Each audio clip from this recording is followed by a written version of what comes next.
Aloha. I'm Kaimiloa Chrisman. I live here on the Big Island of Hawaii in Hamakua District, and I'm originally from Oahu. I've been here for about a year, and my kuleana is ancient culture of Hawaii, how the ancient people did things, what tools that they used, how they accomplished all the wonderful things that they did without the benefit of metal and all the things that we're used to, like plastic and aluminum and clay and so on. Many, many things were done in ancient Hawaii that were unique to Polynesia, even unique in all the world, and it's been an enjoyment for me to study those things for many, many years. So what we're going to do today is look at some of these things that were a part of the culture that we happen to have clustered around us here at Pukohola Heiau. It's August of 1994 and a beautiful day. And what I have in my hand here is called a nauwili. A nauwili is a hardwood shaft, vertical shaft, and then a cross piece which is free, which has a string attached to the vertical shaft.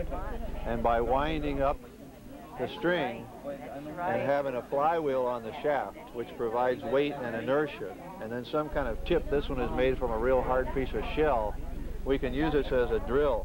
And in the old days, they would have held the object they were working on with their toe, and the idea with the drill is simply to push down and let it come back up again. To push down, let it come back up, so the flywheel provides the inertia to make it come back up, and then by continuing to push up and down, you can make the drill move rapidly. And the little dust that's coming out is the effect of the drill point going through this piece of bone, which will gradually be formed into a fish hook, hopefully later today. So that's the way the nauwili works, and various types of tips were used, stone tips and shell tips, to make this particular tool.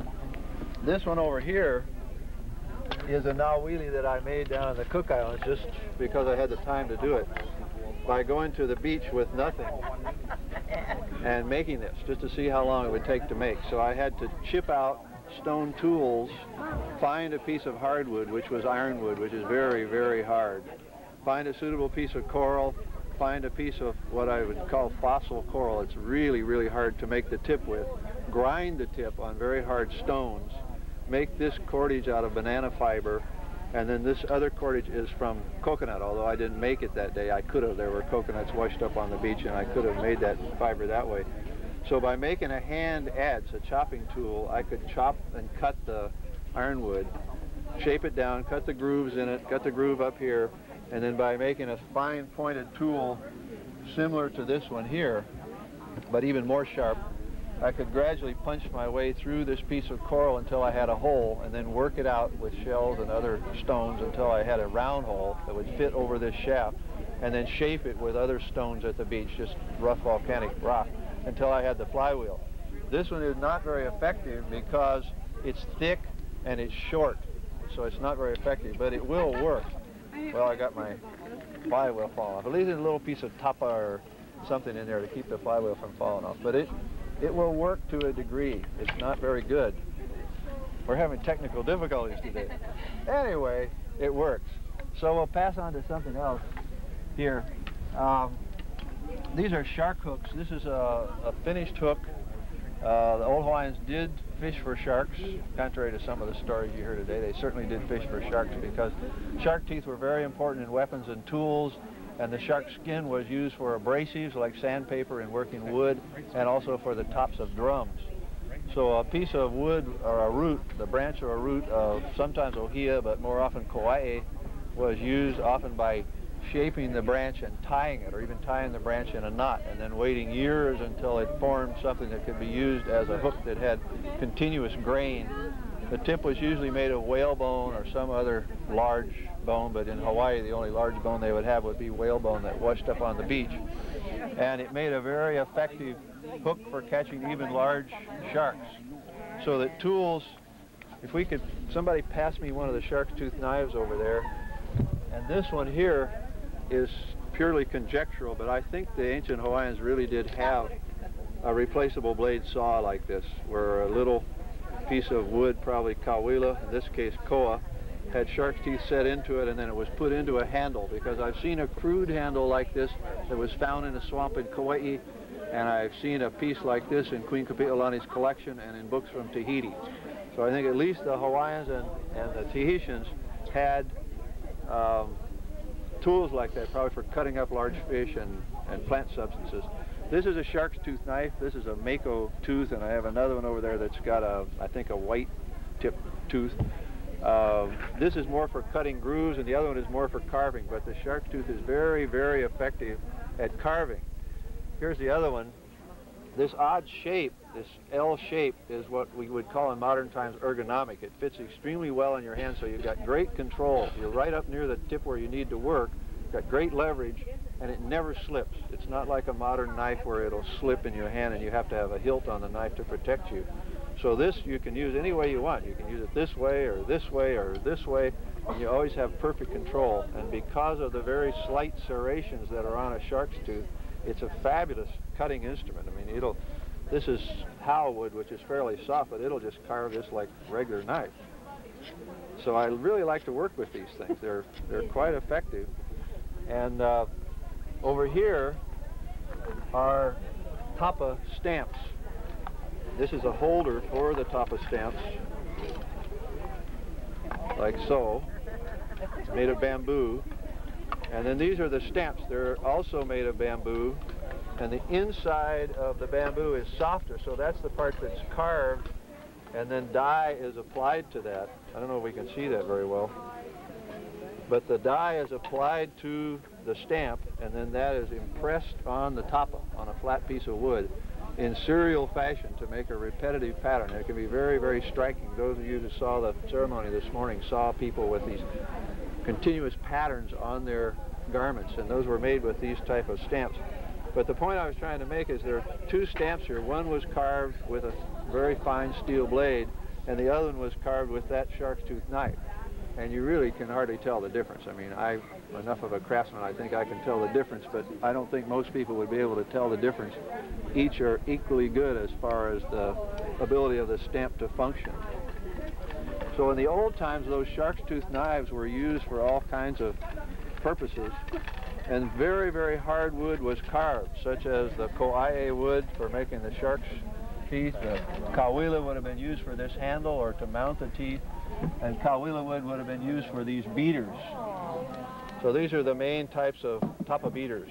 This is called a pohoa beater, and this is called an ie kuku, the square beater.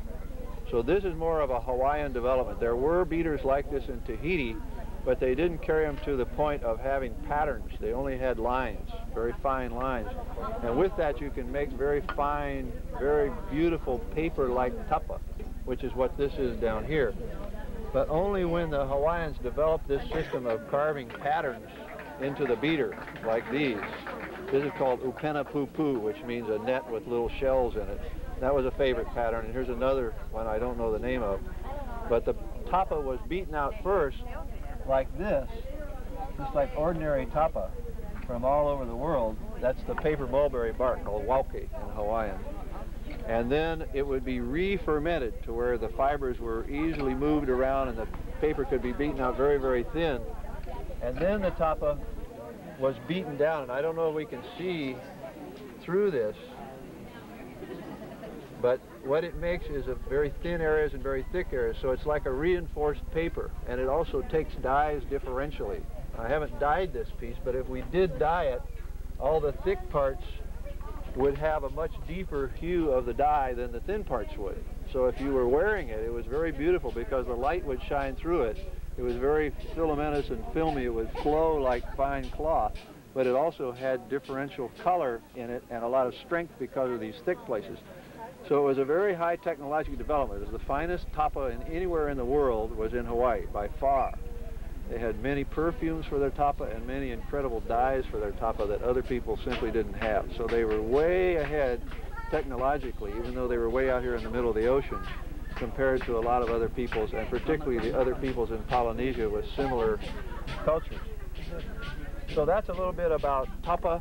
And the other point I was going to make was that these difficult beaters would have been carved with these shark's tooth knives that I talked about before. What I was doing here, drilling on bone, and the bone would have been probably a pig bone or human bone in the old times to make a fish hook.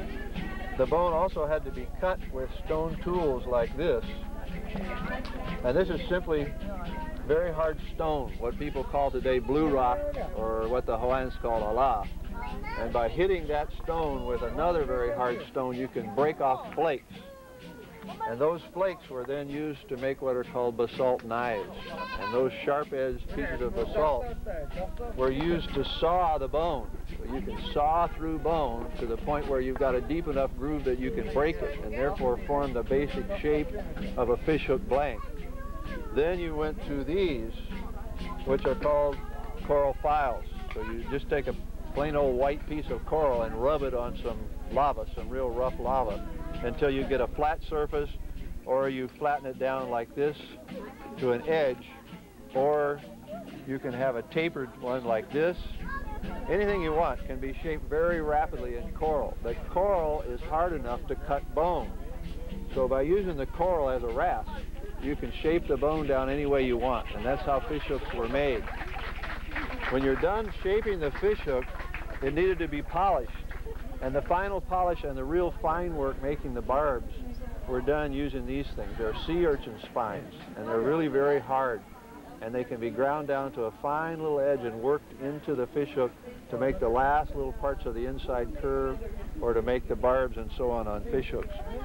So that was a technology. These were used also on wood and shell and pearl shell, turtle shell, and so on, but they're very effective rasps. And so are these over here.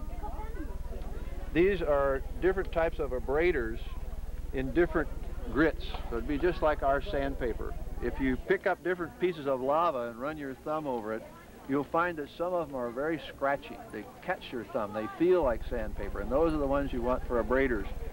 If they have a little bit of olivine in them, it's all the better, because olivine is a jewel-like substance and very hard, and it just makes the abrader all the better at scratching something, namely wood. So to start making a spear or something, you had to adze it down first with a tool like this, a stone adze. So you had to shape that down. And these adzes, by the way, reached their highest development in Hawaii as well. The Hawaiians learned to make this tapered tang at the back, which is very hard to make, but it protected the wrapping from the blows of the adze. So in opposition to other adzes that were made by other cultures, it's a superior type of adze. It's also square, which is technologically superior too, but more difficult to make. So these were really very good at carving things. And once you had carved down something like the blank for the shark hook, or the blank for the tapa beater, or the spear shaft, or whatever you were trying to make, then you went to the abraders from very coarse on down to very fine. And the abraders can easily be shaped as well by taking a hammerstone like this and just pecking the surface down until it's flat by using a hard blue stone. You can make the surface of the abrader flat and then rub it on any other stone that's hard enough to flatten it, and very soon you've got a very usable tool just like this one. It took me about 10 minutes to make this at the beach one day, just by finding a real good piece of lava and flattening it down on another piece of lava that was hard enough to cut it. So using that and working down through different grades to the very finest stone, it was just like using different grades of sandpaper. And when you finally got further down the line, you could use things like obsidian, which is volcanic glass, to scrape the wood, just like a modern craftsman might use a metal scraper or a piece of broken glass to scrape wood and get a very fine surface. That's one thing that can be done. And then it can be sanded. It can be sanded with a shark skin. It can be sanded with a skin of a fish called kala. And it can be sanded with leaves. A bamboo leaf and the wilted breadfruit leaf were good things to sand with. Powdered pumice was used to get an even finer finish. Powdered charcoal was used to get an even finer finish. So the finishes on the ancient Hawaiian bowls and things were as good as any finishes on any furniture today anywhere. They were the finest finish that you could imagine, all done without the modern tools. And this is a cone shell, just a piece of cone shell that's been made into a scraper. These can be sharpened down very effectively, and although they won't hold an edge for a long time, they can be used as an adze on soft wood. They can be used as a scraper to scrape out the inside of coconut, or a cutter. You could actually do surgery with one of these things if you sharpen it down sharp enough. They're really effective. A couple other tools over here would be a piece of kauila, a very hard wood like I mentioned earlier, and using any real hard wood like that around the fire, if you can get it glowing and make an ember, you can then use it like this gourd over here to burn the surface of the gourd. In English, that's called pyrogravure. And by burning just a little bit and then blowing on the ember to get it hot again and burn a little bit and blow again, you can slowly burn something. But it was very rare in old Hawaii to have a large gourd like that burned, like this one right here, because it's so difficult. It takes so long. Even with a modern wood burning tool, this takes about 10 hours. So you can imagine how long it would take with hot pieces of stick.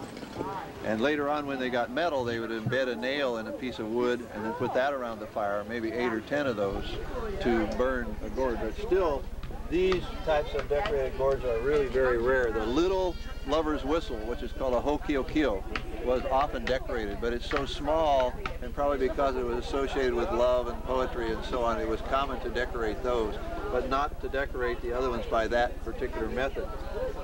This would have been a bone awl for piercing things or to assist in weaving and so on, and there were all sorts of things, of course, like other cultures, made out of bone. This little thing is a tiny little auger shell. And what I found that these were useful for is to bore a hole with the mawili pump drill.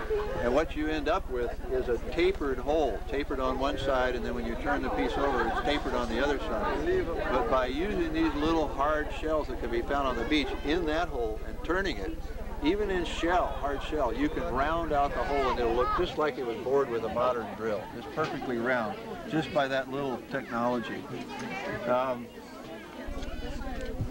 What else have we got over here? This is a bowl,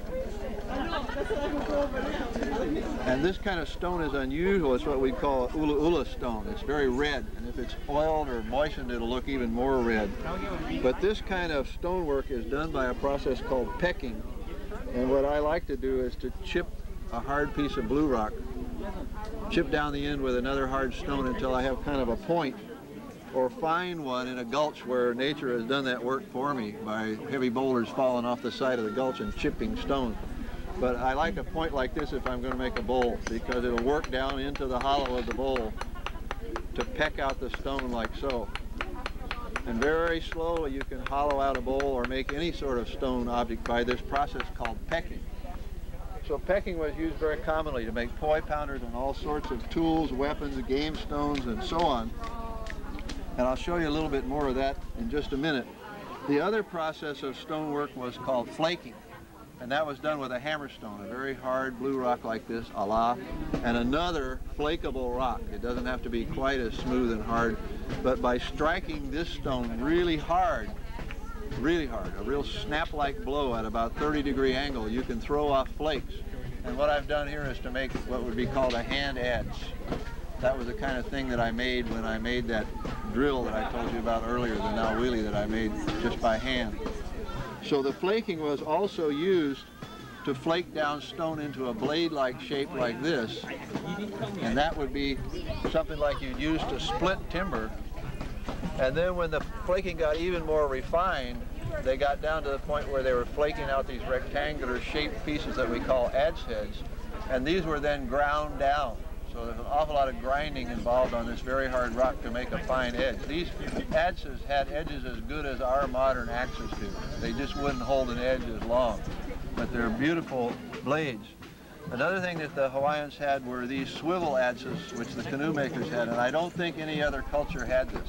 The New Guineans and Tahitians had a blade that was kind of fixed in underneath the wrapping, but they didn't have an actual technologically developed fixed blade that would turn in place without slipping forward or back like the Hawaiians did. And these things actually have a turnable blade. Wow.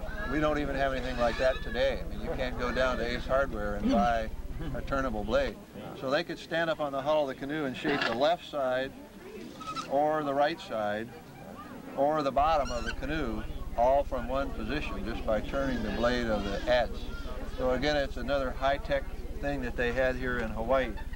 The grinding of the adze blade was done with something like this, at least in my opinion.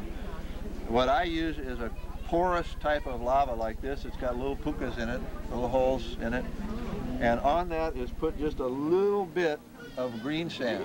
The green sand is kind of hard to find. You have to go to a beach where there'll be a greenish tint in the sand or actual little sweeps of green on the surface of the other sand.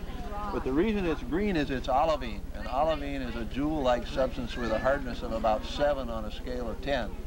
So when it's very fine like that and you put a little bit of it on this stone and add a little bit of water to cut the friction, those hard particles will be caught in all the little holes in this stone.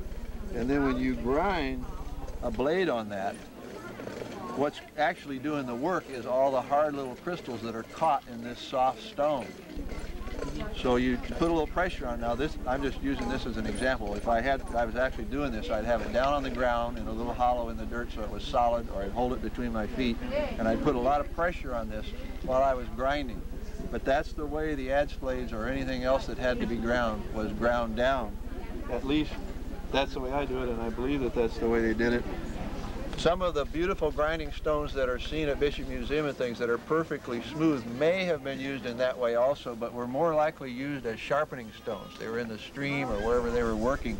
And so you needed a real smooth stone like this, something that was very fine and very smooth for the polishing of the blade as it began to get dull.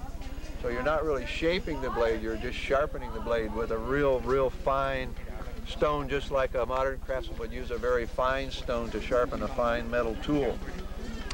Over here, I'm going to show some other stonework. And the purpose of this is, I don't know, can we get the camera on this piece here? This is a blank for a poi pounder.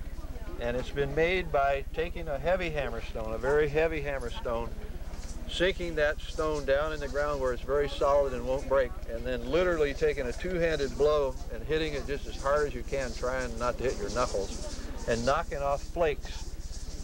And the reason I did that is I've seen some old poi pounders that were partially made and then broken, and they had done that. And I've seen other stone things where they had actually flaked the coarse stone before they pecked it. So the flaking came first, and then the pecking with the hammer stone.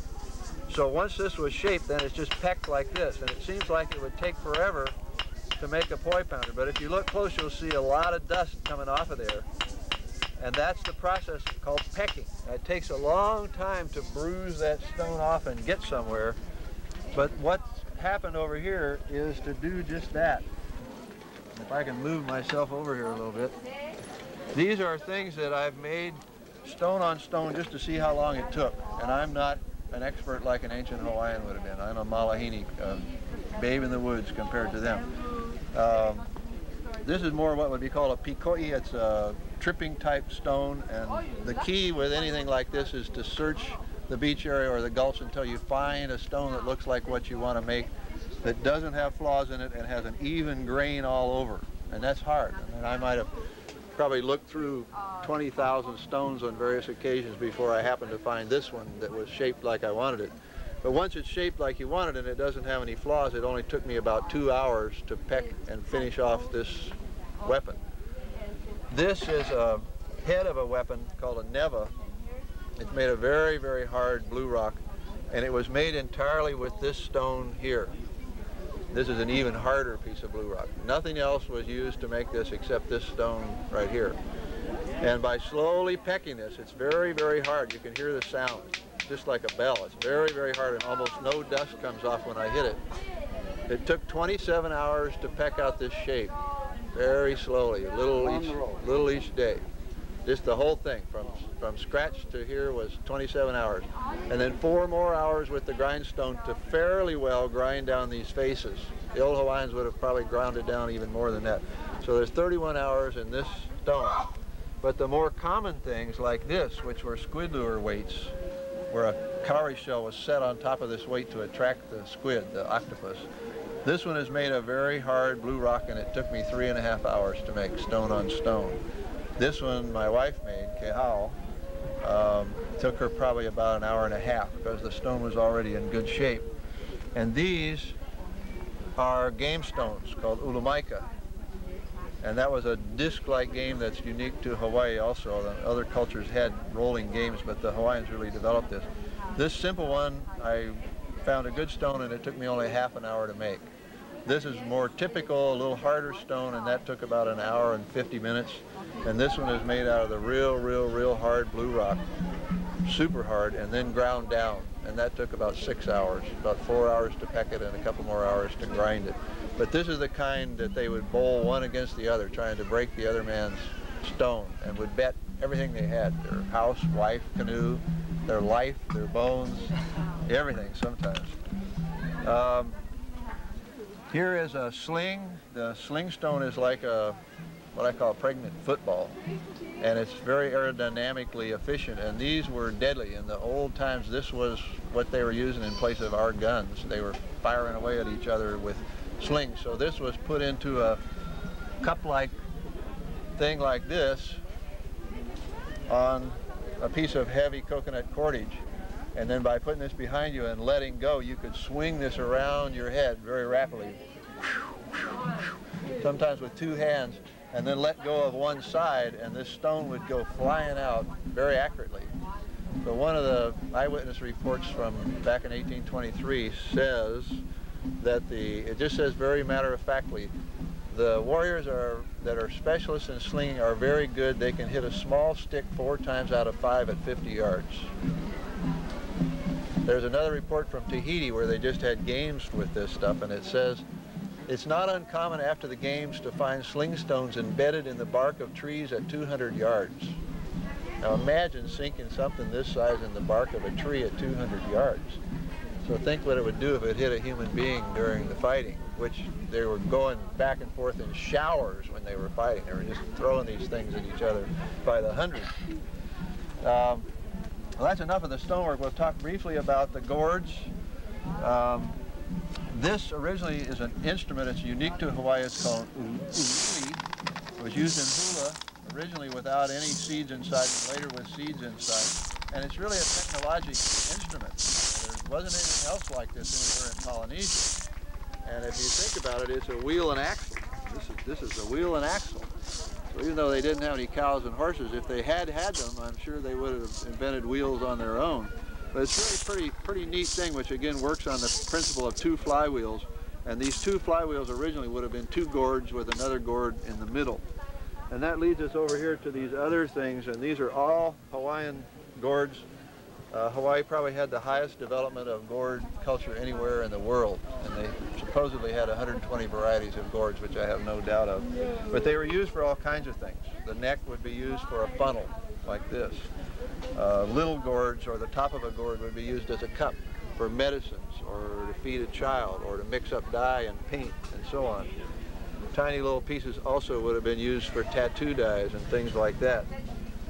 The top of a gourd, like so, was often used as a reel by the fishermen to wind line on. So that was another common use. The neck part of a figure-8 shaped gourd could be used like this as a reel, or it could be used to set something on, like a stone lamp or a game ball or whatever. This is another type of game ball, by the way, that took about 4 hours to make. Here is a dipper for water, bowls of various kinds. These 2 types were used as bailers. This is how you use it as a canoe bailer. So the Hawaiians didn't make very many wooden bailers. They didn't need to. They had so many gourds it was very easy to bail out the canoes with their gourds, and they didn't need to go to any trouble making wooden bailers like the Maoris, for instance, made. This one you might call Hawaiian Tupperware. It's just 2 gourds, the top of one and the bottom of another, that happen to have a nice neck, and they're used. This kind of thing would be used for precious things or by fishermen to keep their bait and hooks inside, and what's called a poho'aho in that terminology. This one